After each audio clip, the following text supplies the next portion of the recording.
Hello students, welcome to Mahamanna academy. और आज हम अपना सीयूईटी का जर्नी आगे का स्टार्ट करेंगे और हम जीएटी से स्टार्ट करेंगे। तो सबसे पहले मैं आपको हिस्ट्री पढ़ाऊंगी इसमें, और हम आगे चल के इसमें जितने भी आपके इंपॉर्टेंस टॉपिक है जो भी इस एग्ज़ाम पॉइंट ऑफ व्यू से बहुत ज़्यादा इंपॉर्टेंट है, हम उसको पहले कवर करेंगे। फिर उसके बाद जितने भी आपके पीवाईक्यूज़ क्वेश्चन है और जितने भी एनालिसिस है, हम उसके आपको क्वेश्चंस भी वन लाइनर करवाएंगे, जिससे कि आपको एग्ज़ाम में कोई प्रॉब्लम ना हो। तो चलिए हम आज सबसे पहले स्टार्ट करते हैं इंडस वैली सिविलाइजेशन। हिस्ट्री का हमें पता है कि बहुत मोस्ट इंपॉर्टेंट टॉपिक है और बहुत ज़्यादा पूछा भी जाता है, कोई ऐसा टफ भी नहीं है, बहुत ज़्यादा इजी है। हम अभी देखेंगे तो हमें पता चलेगा कि ए वन लाइनर इसमें से बहुत डायरेक्टली उठता है, तो हमें इसमें बहुत मेहनत भी नहीं करनी है। आप एक बार पीपीटी भी गो थ्रू कर लेंगे तो आपको पता चल जाएगा कि बहुत ज़्यादा इंपॉर्टेंट इसमें जो भी है वो मैंने इसमें पीपीटी में डाल दिया है। आप एक बार गो थ्रू करेंगे तो आपको सब समझ में आ जाएगा, और समझ में आपको इस क्लास में ही आ जाएगा, आप जितने क्लास पूरी कंसंट्रेशन से करिएगा। So let's start with Indus valley civilisation. ठीक है, जैसा कि हमें पता है कि Indus valley civilisation is the oldest civilisation, ये सबसे पुरानी सिविलाइजेशन है।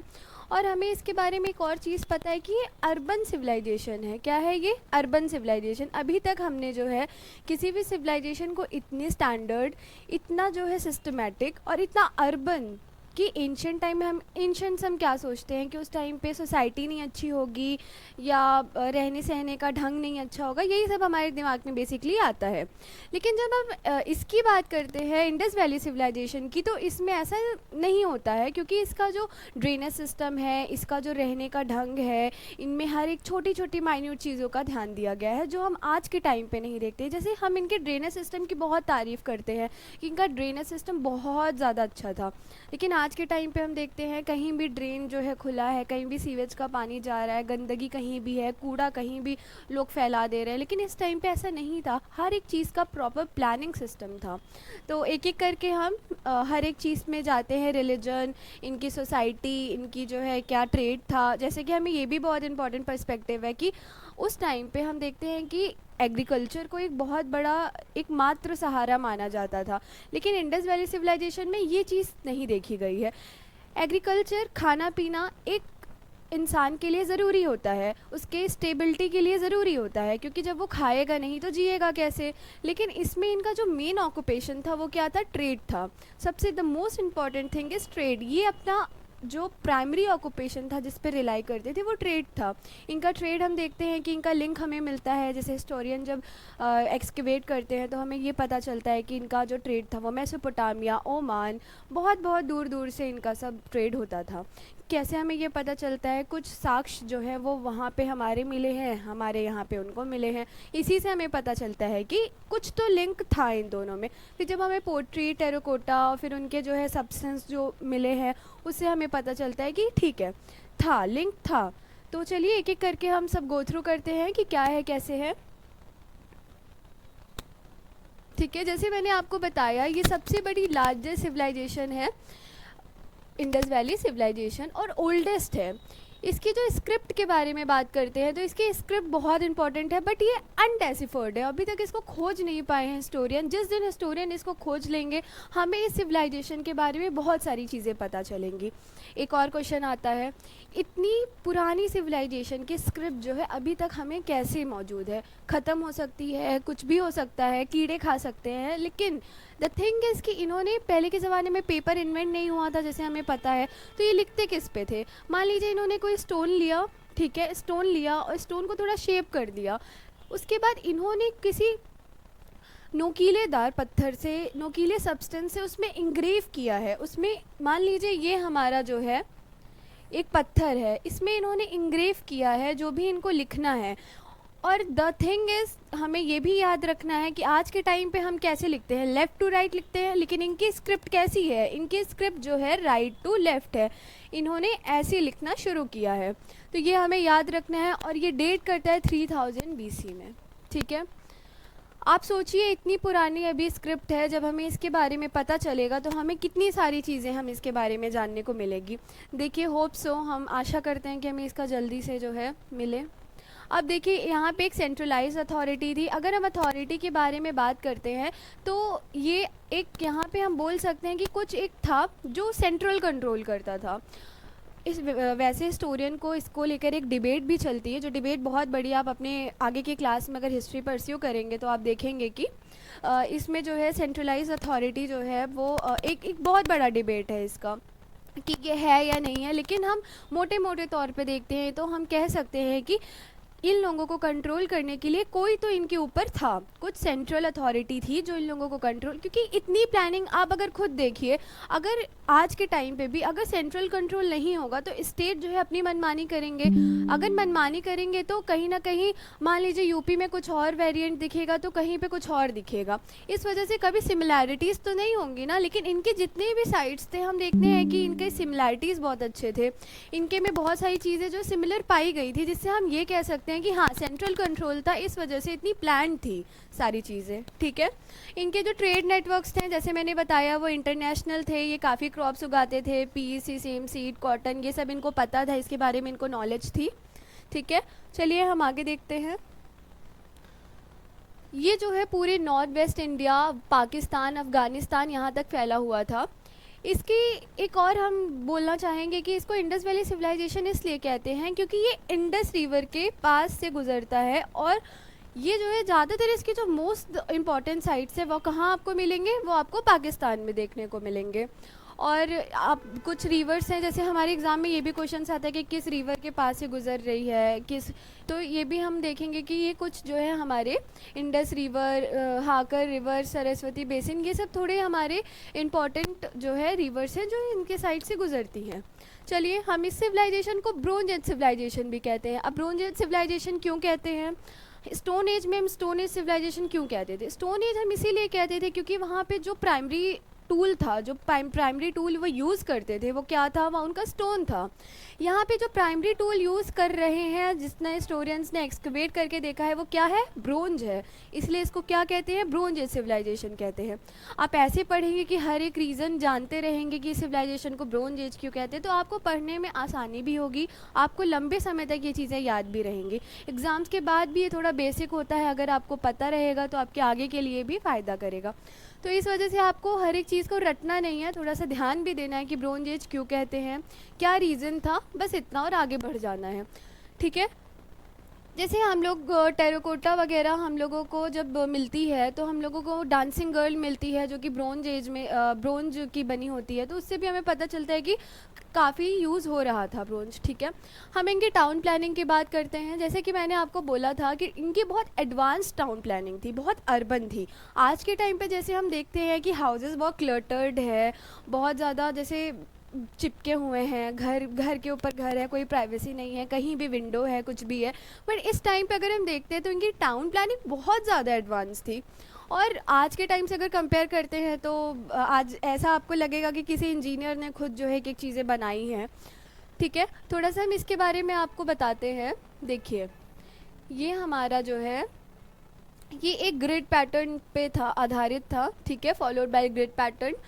अब चलिए इसमें हम देखते हैं, मान लीजिए इनके जो हाउसेस थे, ये एक घर है, ठीक है, इसके ऊपर इनका दूसरा घर था। ये मल्टीपल स्टोरीड हाउसेस थे, मतलब एक ग्राउंड फ्लोर हो गया, फर्स्ट फ्लोर हो गया, ऐसे इनका घर बना हुआ था। ठीक है, और आज के टाइम पे घर कैसे बने हैं, एक घर इधर है तो एकदम दीवार पे इसी घर पे एक है, फिर एक घर इधर है। ठीक है, लेकिन इनके टाइम पे ऐसा नहीं था, ये मल्टीपल स्टोरी थे। ठीक है, इनके घर के बीच में गैप था, एक गैप इधर था, एक घर इधर बना है, बहुत चिपके हुए नहीं थे प्रॉपर। यहाँ पे हमको गैपिंग देखने को मिलती है। और एक हम यहाँ पे देखते हैं चीज़ कि यहाँ पे जो है विंडोज़ थी। ठीक है, इनकी प्राइवेसी का पूरा ध्यान रखा जाता था कि कोई ऐसे ही राह चलते कोई ना देख ले कि क्या कहते हैं, क्या बन रहा है आज घर में, क्या कौन खा रहा है, क्या कर रहा है, कैसे रह रहा है, ये सब नहीं। इनकी प्राइवेसी का ध्यान रखा जाता था, इसी वजह से इनको जो है हम लोग को कोई विंडो देखने को नहीं मिलती है। ठीक है, ये लोग ब्रिक का यूज़ करते हैं, जो है ईंटों का यूज़ करते हैं घर बनाने के लिए। इनके घर भी बहुत ज़्यादा अच्छे होते हैं। ठीक है, और इसके बाद हम ये भी देखते हैं कि इनके में जो है प्रॉपर ड्रेनेज, जैसे मैंने आपको स्टार्टिंग में बताया था ना कि इनका ड्रेनेज सिस्टम बहुत एडवांस था। मान लीजिए एक एक घर का जो ड्रेनेज सिस्टम था वो मेन ड्रेन से आते कनेक्ट होता था हर एक घर का। वो ये नहीं कि कहीं भी ड्रेनेज सिस्टम खुला है, कहीं भी पानी जा रहा है, ऐसा कुछ नहीं था। ठीक है, और उसके बाद जो है इनके जो घर थे वो north south east west direction का भी थोड़ा सा ध्यान दिया जाता था। और ये आप थोड़ा याद रखिएगा, इसको इसके थ्रू याद रखेंगे तो आपको याद रखने में भी बहुत ज़्यादा आसानी होगी और समझ में भी आएगा। ठीक है, अब इनके हम सिटी का डिवीज़न देख लेते हैं, सिटाडेल एंड लोअर टाउन। ये क्या होता है देख लीजिए। सिटाडेल एक ऐसा जगह है, अपर टाउन इसको कहते हैं, जहाँ पे हम देखते हैं कि जैसे मैंने सेंट्रल अथॉरिटी की बात करी है, तो सेंट्रल लोग को लोअर से अगर कंपेयर करेंगे तो कुछ ऐसी जगह रहना पड़ेगा ना कि वो आम आदमी ना लगे। तो सिटाडेल बेसिकली ऐसी जगह है जहाँ पे elite class, rich people of the society वो यहाँ पे रहता है सिटाडेल में। ठीक है, लोअर टाउन में हमने देखा है कि हमें जिस हिसाब से यहाँ पे सब्सटेंस और एक्सकेवेट एविडेंसेस मिले हैं, इस हिसाब से हमको ये लगता है और ये है कि लोअर टाउन जो है वो बेसिकली हमारे लोअर कार पीपल के लिए है, जो उतने रिच नहीं हैं, एक तबके के लोग जो उतने अमीर नहीं है एज़ कम्पेयर टू सिटाडेल, वो लोअर टाउन में रहते हैं। ये थोड़ा ऊंचा बना हुआ है इसीलिए इसे अपर टाउन कहते हैं। ये इतना ऊंचा बना है कि लोअर टाउन पता चल जाएगा आपको कि लोअर है और ये सिटाडेल है, इस वजह से ये थोड़ा ऊंचाई पे बना हुआ है, इसलिए इसे अपर टाउन कहते हैं। ठीक है, चलिए हम आगे देखते हैं। इनका रिलीजन के बारे में हम देखेंगे कि इनका रिलीजन कैसा था। कि अच्छा बताइए, किसी भी सोसाइटी में रिलीजन बहुत इंपॉर्टेंट वर्क प्ले करता है कि कैसे आज के टाइम पे भी हमारे जितने रिलीजन हैं एक हमारे एक सोसाइटी के बहुत अहम हिस्से हैं। तो हम किसी भी सिविलाइजेशन की भी बात करेंगे तो रिलीजन को तो देखना पड़ेगा, ऐसे उसको नज़रअंदाज नहीं कर सकते हैं। तो हम थोड़ा रिलीजन के बारे में देखते हैं। ये जो वर्शिप है ये लोग मदर गॉडेस की करते थे। ठीक है, हमें एक सील में मतलब हमें एक उनका स्टैचू मिलता है जो मदर गॉडेस हैं।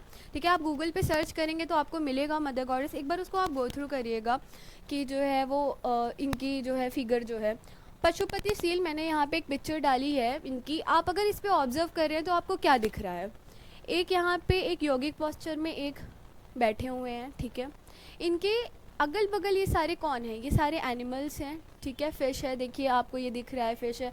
आप ये गूगल पे देखेंगे तो आपको थोड़ी क्लियर पिक्चर्स मिलेंगी। एलिफेंट है, राइनोसोरस है, ये सब इनके अगल बगल हैं। इससे हमें क्या पता चलता है कि एनिमल वर्शिप रेलिवेंट थी, नेचर वर्शिप भी रेलिवेंट थी। ये लोग नेचर को, एनिमल्स को अच्छे तरीके से पूजा करते थे, इनको ट्रीट करते थे।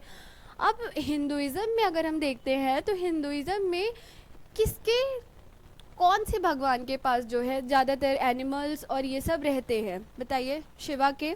ठीक है, इसी वजह से इसको प्रोटो शिवा कहा गया है। ठीक है, अब हम एक और टर्म यूज़ करते हैं, प्रोटो हिंदुइज़म। अब हम प्रोटो हिंदुइज़म क्यों बोलते हैं, हम इसको प्योर हिंदुइज़म क्यों नहीं बोलते हैं, अब ये चीज़ भी हमारे दिमाग में आ रही होगी। ठीक है, अब हम इसको प्रोटो हिंदुइज़म क्यों बोलते हैं, इसलिए बोलते हैं क्योंकि इसमें जो हमने सिमिलैरिटीज़ देखी हैं आज के टाइम के हिंदुइज़म में, कुछ सिमिलर हैं कुछ सिमिलर नहीं हैं। जैसे सबसे पहले ये अपने बरियल्स को जो है वो बरीड करते थे, हमारे में क्रिमेट किया जाता है बट ये लोग बरीड करते थे, तो हमें इस ऐसा लगता है कि प्योर हिंदुइज़म का फॉर्म तो नहीं था। अच्छा, ये भी है कि टाइप्स ऑफ बरियल ये बहुत ज़्यादा मतलब बहुत बड़ा टॉपिक है, ये कभी हम और पढ़ेंगे।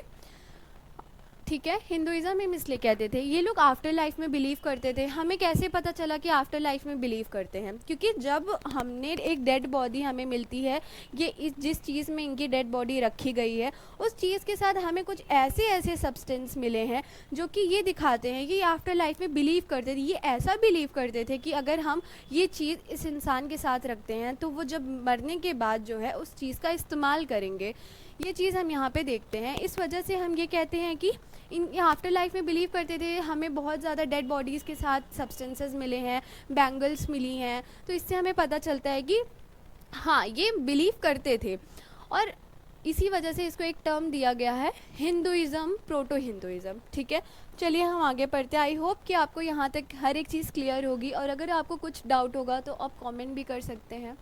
ठीक है, हड़प्पा, कुछ हम लोग जो है इम्पॉर्टेंट टॉपिक्स के उतना हम डीप में नहीं जाएंगे क्योंकि उतना एग्ज़ाम के पर्सपेक्टिव से इम्पॉर्टेंट नहीं है, लेकिन जितना है, जितना आपके वन लाइनर में पूछा जाएगा, आप अगर ये सिर्फ एक चार्ट देख लेंगे आपका ये टॉपिक प्रिपेयर हो जाएगा। ये चार्ट में सब कुछ है। हड़प्पा जो है कहाँ पे प्रेजेंट डे लोकेट करता है, ये पाकिस्तान, पंजाब के साइड, पाकिस्तान में बेसिकली ये लोग। आपको ऐसे ही पूछेगा कि कहाँ है, पाकिस्तान में है। थोड़ा जो जैसे मोहनजोदारो का है तो ये सिंध में है, ये थोड़ा आपका स्पेसिफिक हो गया, तो इतना ही हम लोगों को थोड़ा थोड़ा देखते हुए चलना है। ठीक है, और ये याद रखिएगा मोहनजोदारो में अगर आप कुछ भी नहीं लर्न कर पा रहे हैं तो इतना याद रखिए यहाँ पे क्या मिला है, हमें ग्रेट बाथ मिला है, ये क्वेश्चन आ भी चुका है। ठीक है, ये याद रखिएगा।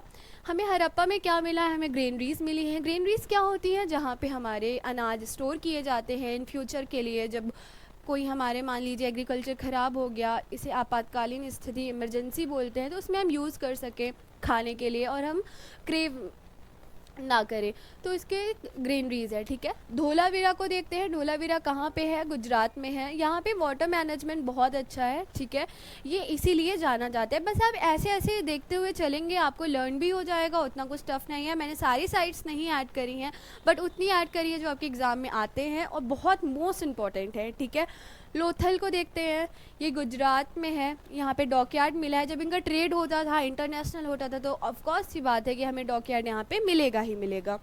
लोथल, यहाँ पे हमें डॉकयार्ड, ये मैंने बताया आपको। कालीबंगन हम देखते हैं, यहाँ पे राजस्थान में मिला है। कालीबंगन राजस्थान थोड़ा सिमिलर नहीं लग रहा है सुनने में, तो आपको याद बहुत ईजिली हो जाएगा। यहाँ पे हमें फायर ऑल्टर्स मिले हैं। मैंने आपको एक बार ये सारी चीज़ें यहाँ तक बता दी हैं, लेकिन चलिए एक बार हम आपको लर्न करवा देते हैं, जिससे कि आपको इसी में सब कुछ याद हो जाए और बाद में जाके आपको फिर से बुक्स ना पलटने पड़े। चलिए हम इसमें देख लेते हैं, एक बार फिर से लर्न करिए मेरे साथ। हड़प्पा में हमें क्या मिला था, हमें ग्रेनरीज मिली थी। और मोहनजोदारो में हमें क्या मिला था, ग्रेट बाथ। ठीक है, आपने अगर मूवी देखी होगी मोहनजोदारो, तो उसमें दिखाते हैं ना कि एक बहुत बड़ा सा जो है एरिया में कवर करता है। वो क्या है बेसिकली, वो हमारा ग्रेट बाथ ही है। इसको हम पब्लिक यूज़ के लिए भी देखा जाता था। इसमें भी एक डिबेट है कि ये स्पिरिचुअलिटी के लिए भी यूज़ होता था, तो उसमें हम नहीं जाएंगे। इतना बस याद रखिएगा, मोहनजोदारो जो है उसमें क्या मिला था, हमें ग्रेट बाथ मिला था। धोलावीरा में क्या मिला था, एक अच्छा एडवांस जो है वाटर मैनेजमेंट। ठीक है, इसको हमें एकदम अच्छे से लर्न करना है। आप इसका स्क्रीनशॉट भी लेके रख सकते हैं, और जब आपको टाइम मिले, आप कभी खाना खा रहे हो, तो इसमें एक बार ये चार्ट देख लेंगे, तो आपको कुछ इसमें हड़प्पन में उतना ज़्यादा आपको कुछ भी दिक्कत नहीं होगा। बस इतना देख लीजिए, आपका एग्ज़ाम के पॉइंट ऑफ व्यू से सारे टॉपिक्स क्लियर हो जाएंगे। ठीक है, लोथल में हमें डॉकयार्ड मिला था। ये हमारे PYQ आ भी चुका है। ठीक है, तो अगर इस बार ये आया था, तो अगली बार ये भी आ सकता है, ये भी आ सकता है, कुछ भी, और ये भी आ चुका है हमारा। ठीक है, तो कुछ भी आ सकता है। कालीबंगन में भी याद रखिएगा, फायर ऑल्टर्स मिले थे, अग्निकुंड जिसे कहते हैं। ठीक है, ये सब थोड़े हमारे इंपॉर्टेंट टॉपिक्स मतलब साइट्स हैं जो हमें एकदम अच्छे से लर्न करना है। ठीक है, थोड़ा हम इसको और देख लेते हैं। मैंने आपके लिए थोड़े PPT में और भी चीज़ें डाली हुई हैं, जिससे में ये थोड़ा और देखेंगे कि और क्या क्या मिला था। एक बार उसको बस देख लेंगे थोड़ा थोड़ा, जिससे हमारे लिए ये अच्छा हो जाएगा, हमें थोड़ा सा और अच्छे से इस बारे में पता चलेगा। ठीक है, हड़प्पा को किसने एक्सकेवेट किया था, ये लर्न करके रखिएगा। किसने, दयाराम साहनी, 1921। ठीक है, दिख रहा होगा, आई होप सो, 1921 इसको दयाराम साहनी ने। देखिए अभी लर्न हो गया। अगर आप हड़प्पा बोलिए, हड़प्पा हम बोलते हैं, हड़प्पा को की खोज किसने की थी, बोलिए दयाराम साहनी, 1921। ठीक है, ये रावी रिवर के पास है। वैसे आप इसको एक बार बस ऐसे बोलते रहिए मेरे साथ, किसके साथ है ये, रावी रिवर के पास है। आपको इसी में लर्न होता रहेगा, क्योंकि हमारा दिमाग जो है वो इसको देखता रहता है। जब आपको वहाँ पे ऑब्जेक्टिव दिखेंगे ना, तो आपको लर्न आएगा, आपको याद आएगा कि अच्छा ठीक है, ये हमें पढ़ाया गया है। तो ये किसके पास है, रावी रिवर के पास है। ठीक है, यहाँ पे सेट ऑफ 6 ग्रेनरीज मिली हैं। यहाँ पे जो है हमें ट्रेड होता था मेसोपोटामिया के साथ, ये भी हमें पता चलता है। ठीक है, यहाँ पे हमें डाइस, फ्लोर्स, ये सब मिले हैं, लेकिन हमको मोस्ट इंपॉर्टेंट ये ग्रेनरीज ही याद करनी है। ये देखने के लिए ठीक है, लेकिन याद क्या करना है, ग्रेनरीज। किसने एक्सकेवेट किया था, दयाराम साहनी, 1921। किसके पास है, रिवर रावी के पास है। ठीक है, अब मोहनजोदारो की बात करते हैं। मोहनजोदारो, इसको क्या बोलते हैं, मॉन्ड ऑफ द डेड। ठीक है, इसको याद रखिएगा, इसको क्या बोलते हैं, मॉन्ड ऑफ द डेड। मेरे साथ रिपीट करिए, मोहनजोदारो को क्या बोलते हैं, मॉन्ड ऑफ द डेड। ठीक है, इसमें RD बैनर्जी और सर जॉन मार्शल, इनका जो है नाम द मोस्ट इम्पॉर्टेंट है, और आपको ये याद रख के रखना है कि अगर कभी आ जाए कि मान लीजिए जॉन मार्शल इनमें से किसके लिए, किस साइट में इंपॉर्टेंट रोल प्ले करते हैं, तो ये किस में, मोहनजोदारो, ऐसे करके क्वेश्चंस आ सकते हैं। तो आपको बस एक एक लाइन में ये सब देखना है। RD Banerjee 1922, sir John Marshall 1930। ठीक है, इसको क्या बोलते हैं, मोहनजोदारो को, मॉन्ड ऑफ द डेड। याद हुआ आपको। ठीक है, मेरे साथ रिपीट करते रहिए, आपको इसी क्लास में सब याद हो जाएगा। कौन से रिवर के पास, इंडस रिवर। किसके, इंडस रिवर। चलिए एक बार फिर से रिपीट करते हैं। हड़प्पा को किसको एक्टिवेट किया था, दयाराम साहनी, 1921। ठीक है, किस रिवर के पास है, रावी। इसमें क्या हमने मिला था हमें, सेट ऑफ 6 ग्रेनरीज। ये बहुत इंपॉर्टेंट है, ये बस आप अपने एक बार नॉलेज के लिए देख लीजिएगा, बट हमारे एग्ज़ाम पर्सपेक्टिव से क्या इंपॉर्टेंट है, हड़प्पा में हमें सेट ऑफ 6 ग्रेनरीज मिली थी। ठीक है, चलिए दूसरे पे बढ़ते हैं, मोहनजोदारो। मोहनजोदारो को हम क्या कहते हैं, मॉन्ड ऑफ द डेड। क्या कहते हैं, मॉन्ड ऑफ द डेड। इसमें हमें दो नाम मैंने आपको बोला, क्या क्या लर्न करना है आपको, R D Banerjee 1922, sir John Marshall 1930।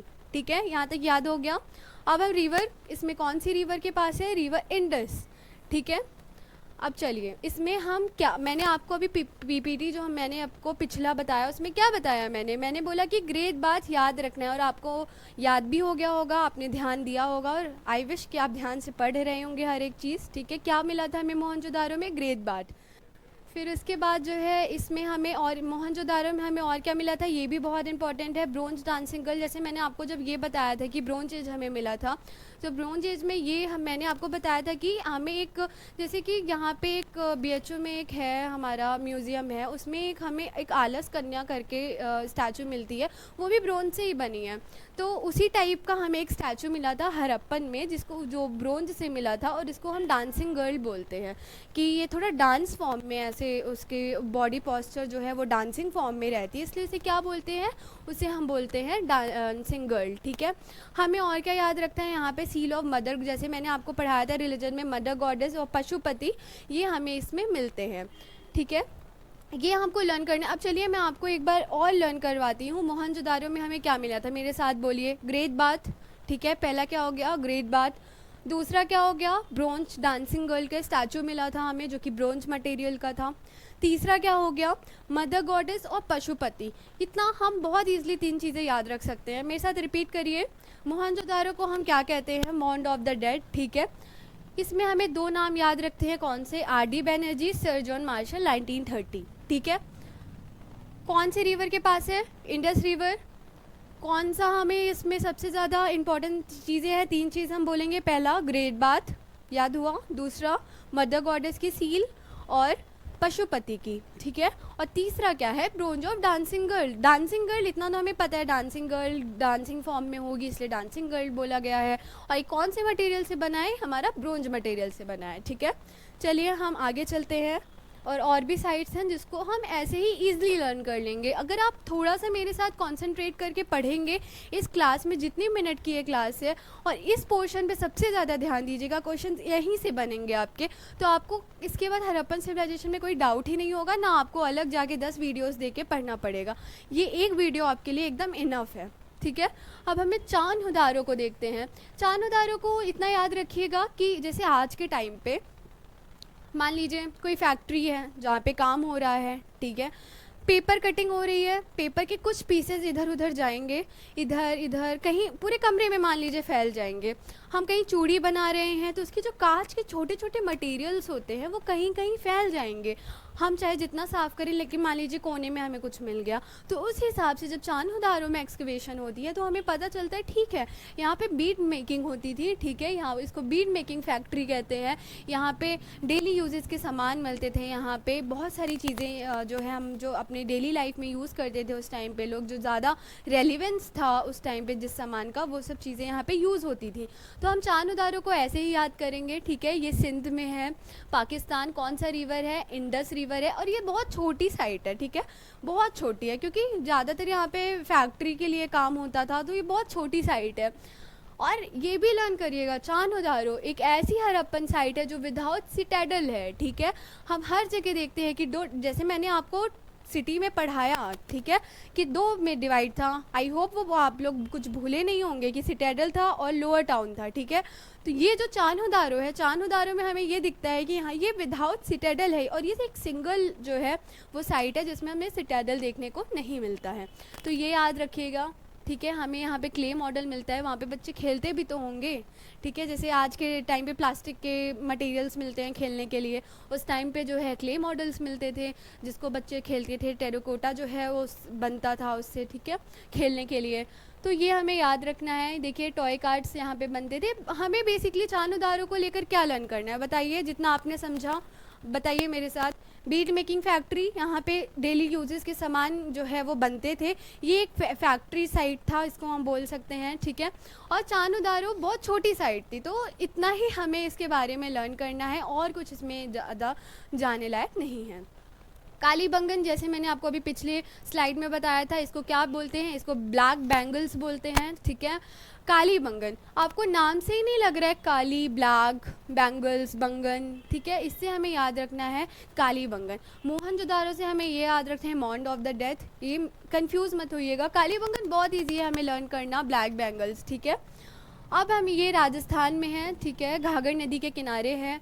ये जो है यहाँ पे हमें सबसे ज़्यादा फायर ऑल्टर्स के साथ और क्या मिलता है, लार्जेस्ट प्लग्ड फील्ड। इससे हमें पता चलता है कि यहाँ पे हो रही थी जुताई, खेती होती थी, तभी तो इन्होंने खेत जोता यहाँ पे, ठीक है।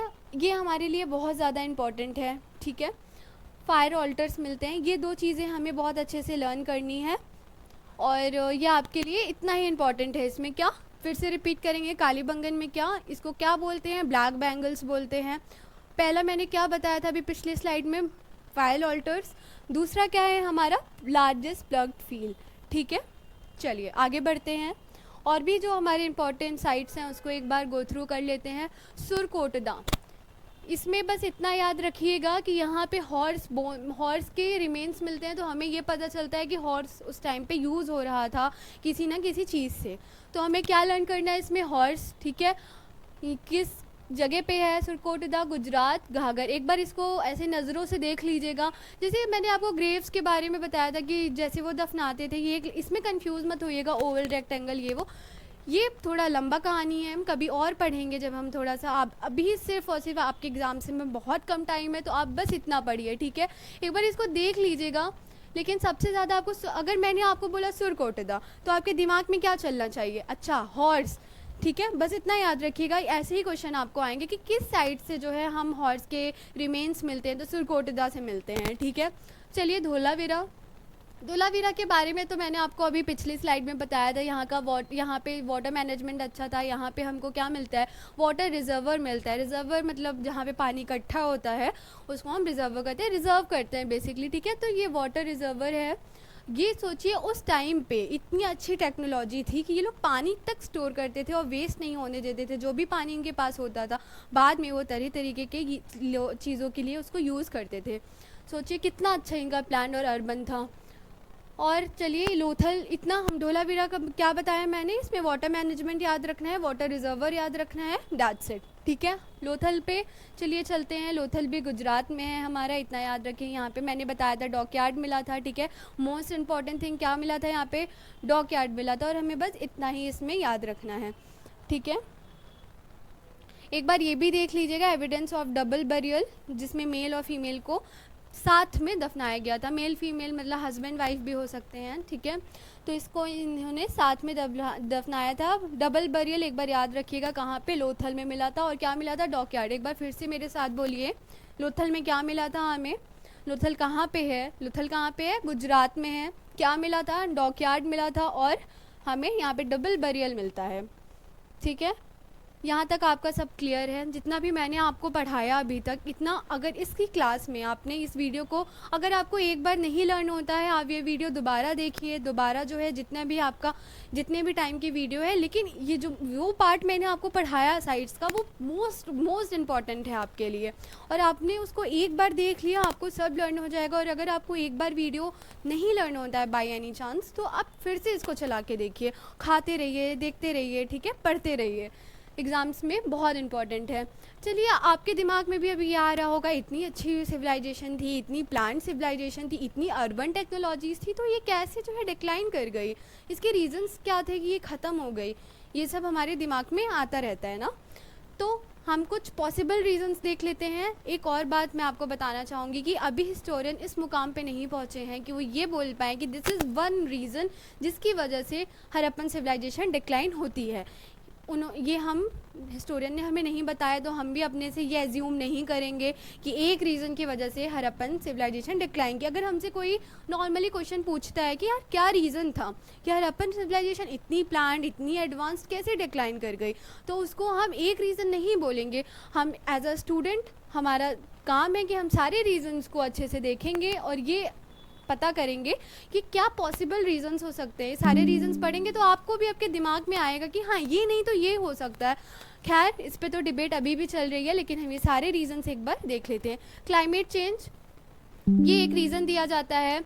मान लीजिए कि जैसे आज के टाइम पे जैसे हमारी क्लाइमेट कंडीशन, मान लीजिए जैसे फार्मर्स हैं हमारे जो दिन रात लग के खेती कर रहे हैं, ठीक है, by any reason climate change होता है और चेंजिंग होने के वजह से रेनफॉल ही नहीं होती है, ठीक है। ऐसे राजस्थान में अभी भी कई सारे एरिया है जो रेन पे अपने आप को रिलाई करते हैं उनके हार्वेस्ट के लिए या उनके जो है फार्मिंग के लिए, ठीक है। तो रेनफॉल हुई ही नहीं तो कैसे होगा हमारे यहाँ पे काम, कैसे चलेगा? बिना पानी के तो खेती हो नहीं सकती है, तो खाएंगे क्या? जब खाएंगे नहीं तो ज़िंदा कैसे रहेंगे? तो ये एक रीज़न दिया जाता है कि लैंड जो है वो ड्राई हो गई, लेस फर्टाइल हो गई और एग्रीकल्चर सफ़र्ड करा। इस वजह से जो है क्लाइमेट की कंडीशन की वजह से हड़प्पन धीरे धीरे डिक्लाइन कर गई, ठीक है। रिवर चेंजेस, फ्लड आ गया यहाँ पे। रिवर का जो बहाव था वो चेंज हो गया, वो हड़प्पा के साइड में इतनी तेज़ी से आया कि सारी सिविलाइजेशन को तहस नहस कर दिया, ठीक है। इसमें देखिए वही सब लिखा हुआ है, मैं आपको बहुत इजी लेमन लैंग्वेज में बता रही हूँ कि आपको लर्न करना है, ठीक है। रिवर चेंज हुआ, फ्लड आया, चला गया, सारा ये एक रीज़न दिया जाता है कि इस वजह से हड़प्पन सिविलाइजेशन डिक्लाइन हो गया है। नेचुरल डिज़ास्टर आ सकता है, अर्थक्वेक हो गया, फ्लड हो गया, ये सब आया। फ्लड आया जैसे मल्टीपल स्टोरी जो है, लेकिन फ्लड को लेकर हमें थोड़ा सा इसलिए डाउट होता है क्योंकि इनके पास जो है मल्टीपल स्टोरी हाउसेस थे, तो अगर फ्लड आया तो ये जा सकता था, इधर नहीं। तो इस वजह से जो है इसमें अभी भी डिबेट बहुत अच्छी खासी चल रही है, बहुत बड़ी डिबेट है ये एक। अर्थक्वेक, ये एक रीज़न दिया जाता है। डिक्लाइन इन ट्रेड, जैसे कि मैंने आपको बताया था कि एग्रीकल्चर के अलावा भी इनके जो है ट्रेड जो प्राइमरी ऑक्यूपेशन था, ये ट्रेड पे बहुत ज़्यादा रिलाई करते थे। तो हम ये क्या बोल सकते हैं कि जब ट्रेड पे डिक्लाइन हुआ तो इनकी इकोनॉमी वीक हो गई, जिस वजह से ये बहुत ज़्यादा सफ़र किए।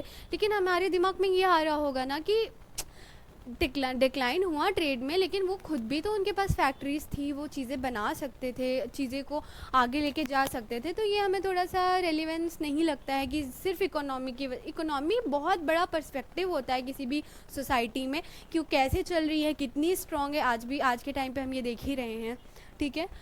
अब ओवर यूज़ ऑफ रिसोर्सेज, ये भी एक रीज़न दिया जाता है कि एक्सेस, अब किसी भी लैंड है, ठीक है, पीस ऑफ लैंड जिस पे आप बहुत ज़्यादा जो है खेती कर रहे हैं, ठीक है, उसको थोड़ा सा भी रेस्ट नहीं देंगे, वो इनफर्टाइल हो जाएगी सर्टेन टाइम के बाद, ठीक है। उसमें यही हो एक रीज़न दिया जाता है कि इन्होंने लैंड को इतना ज़्यादा यूज़ कर लिया, इतना ज़्यादा यूज़ कर लिया कि वो इनफर्टाइल हो गई, उसके पास टाइम नहीं बचा खुद को सस्टेन करने का, खुद को फिर से रिवाइव करने का, इस वजह से यहाँ पे लैक ऑफ जो है टाइम या इन्होंने लैंड इनफर्टाइल कर दिया, जिसकी वजह से खेती बाड़ी बहुत ज़्यादा सफ़र कर गई। माइग्रेशन ऑफ पीपल, ये माइग्रेशन की थ्योरी तो बहुत पुरानी है। लोग आज के टाइम पे भी लोग यूपी बिहार के लोग बोला जाता है कि ज़्यादातर अपॉर्चुनिटी को चेस करने के लिए बड़े शहरों में जाते हैं, दिल्ली मुंबई बैंगलोर जैसे शहरों में जाते हैं। क्यों जाते हैं? बेटर अपॉर्चुनिटी के लिए जाते हैं। तो माइग्रेशन का कॉन्सेप्ट तो बहुत पुराना है। तो ये भी कहा जाता है कि लोग गंगा वैली के साइड जाके शिफ्ट होने लगे। जब हम महाजनपद वगैरह पढ़ेंगे आगे के टॉपिक्स में तो हम देखेंगे इस चीज़ को अच्छे तरीके से। तो माइग्रेशन ऑफ पीपल इसलिए भी बोला जाता है कि ये लोग गंगा वैली के साइड जाके सेटलमेंट करने लगे बेटर अपॉर्चुनिटी के लिए। जैसे मैंने आपको आपके एग्जांपल दिया आर्यन इन्वेजन, इसमें मैक्सिमम मोटिवल व्हीलर का नाम याद रखिएगा, ठीक है। इन्होंने आर्यन इन्वेजन की थ्योरी सजेस्ट करी थी कि ये भी हो सकता है, ठीक है। तो हमें ये चीज़ें लर्न करनी है, ये हमारे पॉसिबल रीजंस हैं। अब आप मुझे बताइए आपको क्या लगता है कि इसमें से क्या हो सकता है। मे बी आपको ये लग रहा होगा इसमें से कुछ भी नहीं हो सकता है, कुछ लोग ये सोच रहे होंगे शायद इसमें से सब कुछ होगा, ठीक है। ये हमें भी उतना दिमाग इसमें नहीं लगाना है, क्योंकि अगर हम इसमें बहुत ज़्यादा घुसेंगे तो पीछे के जो हमारे टॉपिक्स हैं उसमें हम उतना ध्यान नहीं दे पाएंगे, और ध्यान हमें उधर ही देना है। लेकिन आपको अगर आप किसी भी टॉपिक को अगर पढ़ते हैं तो उसको आपको इतना पता होना चाहिए कि कैसे हुआ, कैसे डिक्लाइन हुआ। तो इस वजह से मैंने आपको इतने अच्छे से ये डिक्लाइन बता दिया। ये चार्ट देखिए, अगर आप ये सब भी देख लेंगे आपको एकदम अच्छे से एक बार हो जाएगा। और आपको मैंने इतने अच्छे से पढ़ा दिया है कि आपको अब ये देखने की ज़रूरत नहीं पड़ेगी। अगर आप एक बार इसको ऐसे ही देख लेंगे तो आपको लर्न हो जाएगा, ठीक है। तो ये सारे आपके जो है टॉपिक्स थे जो मैंने क्लियर करे हैं आपके एग्ज़ाम पर्सपेक्टिव से, जो जो इम्पोर्टेंट था मैंने हर एक चीज़ पढ़ाई है। और आप ये गलती मत करिएगा कि आप जीएटी के लिए हिस्ट्री पढ़ रहे हैं। इतना याद रखिएगा कि हिस्ट्री किसके लिए पढ़ रहे हैं, जीएटी के लिए पढ़ रहे हैं, ये आपका डोमेन नहीं है। तो उतना ही हमें पढ़ना है जितना हमारे एग्ज़ाम के लिए रेलिवेंट है। और अगर रेलिवेंट पढ़ेंगे तभी हमारा सिलेक्शन होगा, तभी हम अपने ड्रीम यूनिवर्सिटी में एडमिशन ले पाएंगे। ठीक है, चलिए हम यहीं तक ख़त्म करते हैं। बाकी हम आपके लिए और टॉपिक्स लेकर आएंगे, जितने भी महाजनपद, जितने भी हम अभी ये सीरीज़ स्टार्ट कर रहे हैं तो लास्ट तक जाएंगे। और बने रहिएगा यहाँ पे, हर एक वीडियो देखिएगा, बहुत लंबी वीडियो जा नहीं रही है। तो जितना भी आप खाते खाते भी देख सकते हैं और खाते खाते लर्न कर सकते हैं, आपका टाइम सेव होगा हिस्ट्री को लेकर। ठीक है, थैंक यू सो मच।